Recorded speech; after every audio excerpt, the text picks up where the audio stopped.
లలితా మాతా శంభుప్రియా జగతికి మూలం నీవమ్మా శ్రీ భువనేశ్వరి అవతారం జగమంతటికి ఆధారం హేరంబునికి మాతవుగా హరిహరాదులు సేవింప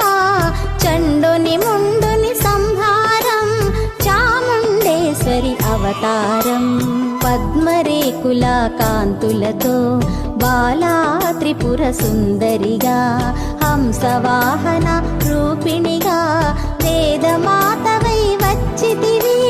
శ్వేత వస్త్రము ధరించి అక్షరమాలను పట్టుకొని భక్తి మార్గము చూపితి